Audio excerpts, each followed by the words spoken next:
Joe Biden's handlers and their GOP counterparts have been working hard, burning the midnight oil, even neglecting donor calls, to hammer out a budget deal ahead of Janet Yellen's long-promised X-date of June 1, when, if the GOP does nothing, America shall finally be free of deficits.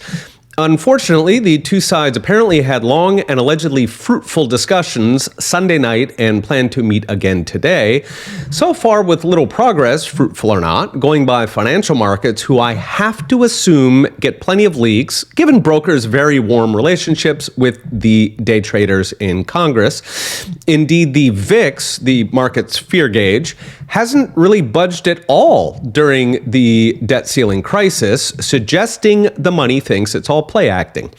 While media is highlighting McCarthy's reckless intransigence, which I would love to be true, so far and as expected, the GOP is negotiating with itself. It's currently lowering its spending cap from 10 years down to 6 years, with some floating a single year.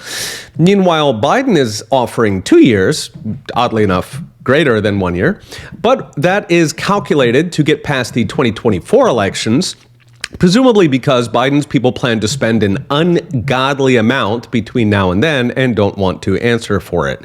In short, it looks like the GOP is doing what it always does: talk big and then climb down, beg for enough crumbs that they don't look stupid back home. According to the Wall Street Journal, at this point, the two sides are, quote, within $200 billion over 10 years, which is pretty disappointing considering that doing absolutely nothing and just letting the ceiling do its thing and stop deficits would save roughly $19 trillion over 10 years. So do nothing and save $19 trillion, or fruitfully negotiate into the wee hours and drop it by 99% and falling fast. Now, we pretty much know how this one ends, given that 7 of the last debt limit increases featured, in Mitch McConnell's words, quote, bipartisan deals on spending levels. Because look at what that got us. In those 10 years, yes, we have approximately one debt showdown per year, federal spending went from $3.5 trillion to over $6 trillion. So those are your hardworking, bipartisan spending dealers at work. And so, in all likelihood, here comes number 8.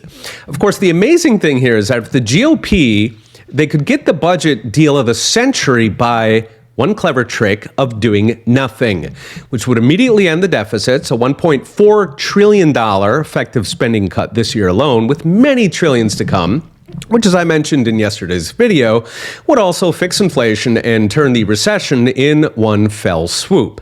Sadly, given a choice between stopping the freight train by doing nothing, the GOP instead opts for fruitful negotiations that bring it from 80 miles per hour to 79.8 miles per hour in theory, but it, given past form, actually greenlight it to 90.